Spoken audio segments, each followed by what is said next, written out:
Hello student, तो कैसे हो आप सब। आई होप अच्छे होंगे। आपका हमारे इस यूट्यूब चैनल पर स्वागत है। तो आज के इस वीडियो लेक्चर के अंदर हम पढ़ेंगे साइक्लोएल्किनों का स्वरूपण एवं रासायनिक अभिक्रियाएं, यानी confirmation and chemical reaction of cycloalkene. तो कल का जो वीडियो लेक्चर था उसके अंदर हमने यूनिट नंबर 4 स्टार्ट कर दी थी।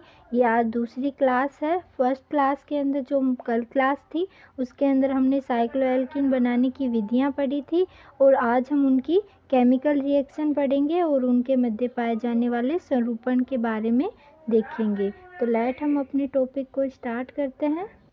तो सबसे पहले हम इनकी केमिकल रिएक्शंस देख लेते हैं साइक्लोएल्कीन की। तो कह रहा है कि जो साइक्लोएल्कीन होती है वो एल्कीन की सभी रासायनिक अभिक्रियाएं देती है।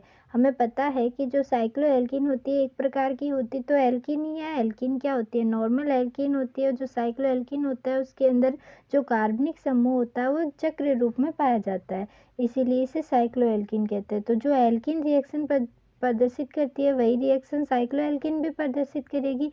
तो इसकी बहुत सारी रिएक्शन है। अगर आपको जो रिएक्शंस अच्छी लगे, 4-5 रिएक्शन अगर आप इसको याद कर लेते हो तो बहुत है। सारी रिएक्शन याद करना ज़रूरी नहीं है, जो आपको इजी लगे वो रिएक्शन आप याद कर लेना। तो सबसे पहली रिएक्शन है हाइड्रोजनीकरण। जो हमारी साइक्लोएल्कीन है वो हाइड्रोजन के साथ रिएक्शन करके क्या बनाती है? साइक्लोहेक्सेन बनाती है। कैसे बनाती है देखो। ये हमारा क्या है? 1,2 डाई मेथिल साइक्लोहेक्सीन है। ये हाइड्रोजन के साथ रिएक्शन करके 1,2 डाई मेथिल साइक्लोहेक्सेन बनाता है। सॉरी, साइक्लोएल्केन का निर्माण करती है। तो यहाँ साइक्लोहेक्सीन था तो साइक्लोहेक्सेन का निर्माण होगा, यानी कि हैलोजनीकरण से क्या होगा? एल्कीन से एल्केन के अंदर कन्वर्ट होगी। तो यहाँ पर क्या हुआ? ये जो हाइड्रोजन है वो इस बॉन्ड को हटा, जैसे इस डबल बॉन्ड से सिंगल हाइड्रोजन यहाँ पर आके जुड़ेगा तो डबल बॉन्ड क्या हो जाएगा? सिंगल बॉन्ड में चेंज हो जाएगा। और हमें पता है एक जब पाई बॉन्ड टूटता है तो 2 सिग्मा बॉन्ड बनते हैं, तो 2 सिग्मा बॉन्ड का निर्माण हो जाएगा। यहाँ पैलेडियम हम उत्प्रेरक के रूप में ले रहे हैं। हमें पता है कि जो उत्प्रेरक होता है वो अभिक्रियाशीलता या जो वेग होता है उसकी वेलोसिटी को बढ़ा देता है रिएक्शन की। और यहाँ पर क्या हो रहा है कि जो पैलेडियम होता है ना, वो क्या करेगा? हाइड्रोजन को अपनी सतह पर अधिशोषित कर लेता है और यहाँ पर इजीली रिएक्शन कर सकता है हाइड्रोजन, क्योंकि रिएक्शन के अंदर जो संकीर्ण ऊर्जा होती है उसके मान को जो उत्प्रेरक होता है वो घटा देता है। इसीलिए पैलेडियम उत्प्रेरक के रूप में इसमें इस्तेमाल करेंगे इस रिएक्शन के अंदर। सेकेंड रिएक्शन है हैलोजन के साथ योग। तो इसके अंदर क्या होता है? साइक्लोहेक्सेन हेलोजन के साथ रिएक्शन कर रहा है। यहाँ देखो साइक्लोपेंटीन है, इसकी रिएक्शन जब हमने ब्रोमीन के साथ कराई तो यहाँ पर साइक्लोएल्कीन क्या करती है? हेलोजन के साथ रिएक्शन करके क्या बनाती है? साइक्लोएल्केन बनाती है। तो यहाँ देखो साइक्लोपेंटीन थी, ब्रोमीन के साथ रिएक्शन कराई CH Cl3 की प्रेजेंस में, तो हमें क्या प्राप्त हुआ? विपक्ष 1,2 डाई ब्रोमो साइक्लोपेंटेन प्राप्त हुआ। यहाँ विपक्ष क्यों प्राप्त हुआ है? क्योंकि क्या होगा, ये ब्रोमीन का आकार होता है वो क्या होता है? बड़ा होता है। हाइड्रोजन का आकार छोटा होता है।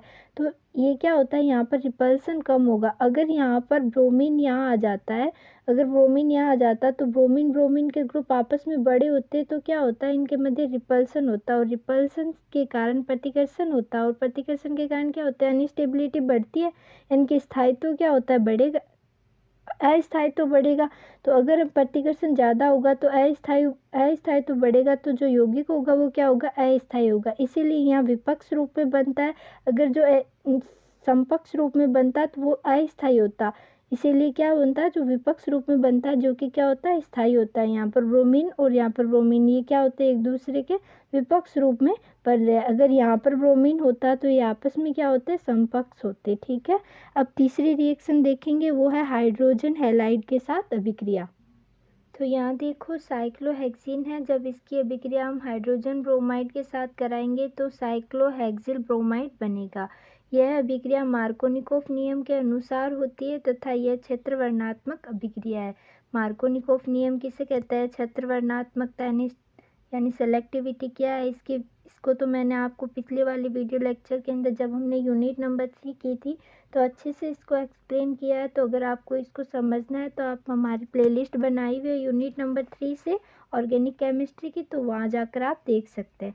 अब चौथी रिएक्शन है जल योजन द्वारा। अब हमारी जो साइक्लोएल्कीन है वो जल से भी रिएक्शन करती है, जल के साथ ये रिएक्शन करती है, तनु H2SO4 की प्रेजेंस में रिएक्शन करके साइक्लोहेक्सेनॉल का निर्माण करती है।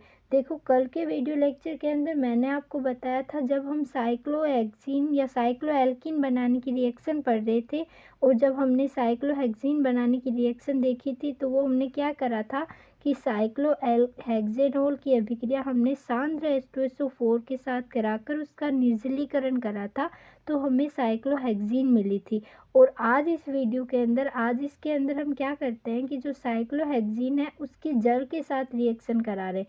यहाँ जल योजन कर रहे हैं तो साइक्लोहेक्सेनॉल बन रहा है, और जब साइक्लोहेक्सेनॉल का निर्जलीकरण किया जाता है तो साइक्लोहेक्सीन बनती है। जब जल योजन करते हैं तो तनु H2SO4 लेते हैं, और जब निर्जलीकरण करते हैं तो हम क्या लेते हैं, सांद्र H2SO4 लेते हैं। ठीक है। और जो पांचवी रिएक्शन है वो है ऑक्सीमर्क्यूरीकरण या विमर्क्यूरीकरण द्वारा। तो इसके अंदर क्या है, ये साइक्लोएल्कीन है, इसकी रिएक्शन हम ऑक्सीमर्क्यूरीकरण के साथ कराएंगे, CH2COH whole twice Hg mercury के साथ कराएंगे तो हमें क्या प्राप्त होगा। और इसकी रिएक्शन फिर जब इसका जो भी हमें प्रोडक्ट मिलेगा उसका जब हम विमर्क्यूरीकरण करेंगे तो विमर्क्यूरीकरण के बाद हमें क्या मिलेगा, साइक्लोएल्केनॉल बनेगा।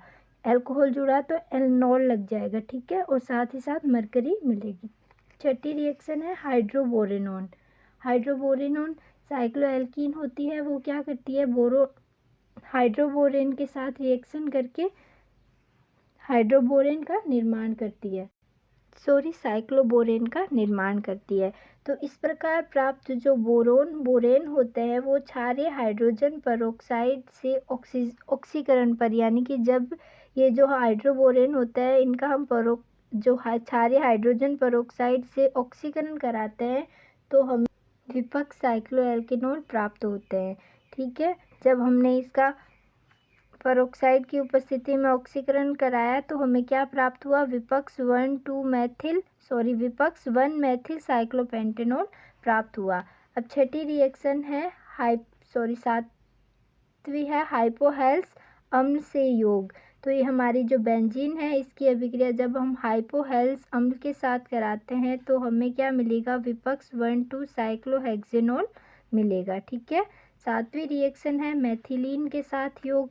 जो बेंजीन है वो डाईएजोमेथेन के साथ रिएक्शन करती है यूवी लाइट की प्रेजेंस में, तो हमें बाईसाइक्लो 1,4,0 हेप्टेन प्राप्त होता है। इसके बहुत सारी रिएक्शन है, जो साइक्लोएल्कीन होती है वो बहुत सारी रिएक्शंस देती है। मैंने जो बुक के अंदर थी सारी रिएक्शन यहाँ पर लिख दी है, आपको जो इजी लगती है आप 4-5 रिएक्शन याद करते हो तो बहुत है।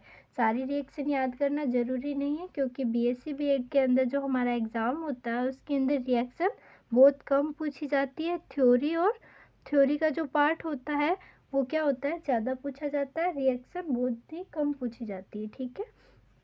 तो अगर आप 4-5 रिएक्शन याद करते हो तो वो बहुत होगी। ठीक है। नवी रिएक्शन है डाइक्लोरोकार्बिन से योग। तो इसके अंदर क्या हो रहा है कि ये जो हमारी बेंजीन है वो क्या, इसकी अभिक्रिया जब हम किसके साथ करा रहे हैं, डाइक्लोरोकार्बिन के साथ करा रहे हैं तो हमें क्या मिलेगा, बाईसाइक्लो व्युत्पन्न प्राप्त होते हैं। ठीक है। तो आई होप आपको ये सारी रिएक्शन समझ आ रही होगी। तो यहाँ मैंने आपको लगभग 9-10 रिएक्शन बताई थी। अगर इनमें से आपको कोई भी रिएक्शन 3 या 4 आप याद करते हो तो बहुत है, सारी रिएक्शन याद करना ज़रूरी नहीं है, लेकिन अगर आप याद करते हो तो बहुत अच्छी बात है। तो इसका फर्स्ट पार्ट तो हमने पढ़ लिया, केमिकल रिएक्शन। तो अब इसके अंदर क्या होता है, जो साइक्लोएल्कीन होते हैं उनके अंदर संरूपण होता है, वो क्या होता है उसे भी हम देख लेते हैं। तो सेकेंड टॉपिक है संरूपण। इसके अंदर क्या होता है, संरूपण कहते किसे हैं कि किसी अणु में उपस्थित एकल बंध के फ्री रोटेशन यानी मुक्त घूर्णन के कारण अणु की जो त्रिविम संरचनाएं प्राप्त होती है वो उन्हें हम क्या कहते हैं, संरूपी संरचनाएं कहते हैं। तथा ये जो घटना होती है उसे हम संरूपण कहते हैं। यानी कि जो हमारा साइक्लोएल्केनॉल होते हैं साइक्लोएल्कीन होते हैं, उनके अंदर क्या होता है कि जो भी हमारे एकल बंध होते हैं यानी सिंगल बॉन्ड होते हैं, वो क्या करते हैं, मुक्त घूर्णन करते हैं, फ्री रोटेशन करते हैं। फ्री रोटेशन के कारण उनकी अलग अलग स्ट्रक्चर बनती है, यानी 3D संरचनाएं मिलती है।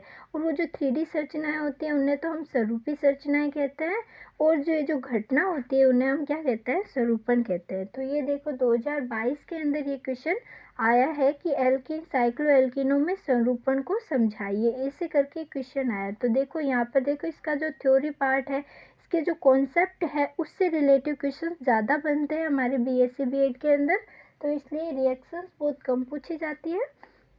तो आप ज़्यादा थ्योरी और उसके कॉन्सेप्ट को जानोगे तो वो आपके लिए ज़्यादा बेनिफिट देगा आपको। तो देखो साइक्लोएल्कीनों में स्वरूपण, तो साइक्लोएल्कीन में sp3 और sp2 संकरित कार्बन परमाणु होते हैं। हमें पता है कि साइक्लोएल्कीन होते हैं, उसके अंदर जो डबल बॉन्ड से बंधित कार्बन परमाणु होते हैं वो तो sp2 होते हैं, और जो सिंगल बॉन्ड से बंधित कार्बन परमाणु होते हैं वो sp3 होते हैं। इसीलिए जो साइक्लोएल्कीन है उसमें sp2 और sp3 दोनों प्रकार के कार्बन परमाणु पाए जाते हैं। तो एक्स किरण विवर्तन से ज्ञात हुआ कि जो साइक्लोहेक्सीन होती है उसका स्वरूपण अर्धकुर्सी के रूप में होता है। अब देखो साइक्लोहेक्सीन के अंदर जब स्वरूपण देखा तो देखा कि उसके अंदर जो स्वरूपण होता है वो अर्धकुर्सी टाइप का पाया जाता है, जिसमें कार्बन परमाणु 1, 2, 3 और 6 एक ही तल में स्थित होते हैं, जबकि बचे हुए 2 कार्बन परमाणु 4 व 5 में से एक कार्बन परमाणु तल के ऊपर होता है जबकि दूसरा तल के नीचे होता है, और ये दोनों अर्धकुर्सी स्वरूपण एक दूसरे में अंतर परिवर्तित होते रहते हैं। देखो मैं आपको स्ट्रक्चर बताती हूँ, इससे आपको इजीली समझ आ जाएगा। यहाँ देखो ये क्या है, साइक्लोहेक्सीन है, इसकी अर्धकुर्सी स्वरूपण है। इसके अंदर देखो ये क्या कह रहा है कि साइक्लोहेक्सीनों का स्वरूपण अर्धकुर्सी के रूप में होता है। ये अर्धकुर्सी टाइप संरचना बनती है जिसमें कार्बन परमाणु 1, 2, 3 और 6, यानी कि जो कार्बन 1, 2, 3 और 6 ये जो 4 कार्बन परमाणु होते हैं वो क्या होते हैं, एक ही तल में स्थित होते हैं। या देखो ये चारों कार्बन परमाणु है वो एक ही तल में स्थित है, और जो बचे हुए 2 कार्बन परमाणु है 4 व 5 में से एक कार्बन परमाणु तल के ऊपर होता है जबकि दूसरा कार्बन परमाणु तल के नीचे होता है। जब मतलब ये जो तल है इसके अंदर ये चारों कार्बन तो एक ही तल में है, और जो बचे हुए 2 कार्बन परमाणु है 5 और 6 वो क्या, उसके अंदर एक तो तल के ऊपर की साइड होगा और दूसरा तल के नीचे की साइड होगा। जब एक तल के ऊपर होगा तो दूसरा तल के नीचे होगा, जब दूसरा तल के ऊपर होगा तो पहला तल के नीचे होगा। साथ ही साथ इनके जो ये बॉन्ड होते हैं यानी कि जो कार्बन परमाणु है ये 4 बॉन्ड बना रहा है, तो 2 तो यहाँ कार्बन से बने हुए 2 जो अदर कंपाउंड है, जो अदर एलिमेंट हो गए यौगिक से बने हुए होंगे ना, वो भी आपस में क्या हो रहे हैं, परिवर्तन हो रहे हैं। यहाँ देखो ए डैश और ई डैश है, यहाँ देखो ई डैश ऊपर चला गया और ई डैश नीचे आ गया। यहाँ नाम दिया, यहाँ पर कुछ भी ले लो आप, कोई हेलोजन ले लो, कोई मैथिल ग्रुप ले लो, एल्किल ग्रुप ले लो, कुछ भी ले लो, वो क्या होंगे, एक दूसरे में परिवर्तित होते रहते हैं। यहाँ देखो ए ई है, ये ई ए है, यहाँ पे ये देखो ये क्या हो रहा है, इन दोनों के मध्य सिंगल बॉन्ड पाया जा रहा है ना, तो सिंगल बॉन्ड के कारण क्या होगा, ये क्या मुक्त घूर्णन करेंगे, और मुक्त घूर्णन के कारण इनकी जो 3D स्ट्रक्चर होगी वो क्या होगी, बदलती जाएगी। तो यही क्या कहलाता है, स्वरूपण कहलाता है। और ये दोनों ही संरचनाएं एक दूसरे में क्या होती है, अंतर परिवर्तित होती रहती है, यानी एक बार को ये स्ट्रक्चर बनेगी दूसरी बार को ये स्ट्रक्चर बनेगी। तो ये पाया जाता है साइक्लोहेक्सेन में दो अर्धकुर्सी स्वरूपण। तो ये स्ट्रक्चर हो गई। तो देखो ये बहुत इंपॉर्टेंट क्वेश्चन है, ये देखो 2022 के अंदर 3 नंबर के अंदर क्वेश्चन आया हुआ है। तो इस टाइप के जो क्वेश्चन होते हैं वो ज़्यादा बनते हैं। तो आई होप आपको ये वीडियो समझ आया होगा, आपके लिए हेल्पफुल रहा होगा। अगर आपको ये वीडियो पसंद आया है, आपके लिए थोड़ा भी हेल्पफुल रहा है, तो प्लीज़ इसे लाइक करना, शेयर करना, और साथ ही साथ हमारे चैनल को सब्सक्राइब भी करना। Thank you for my watching video.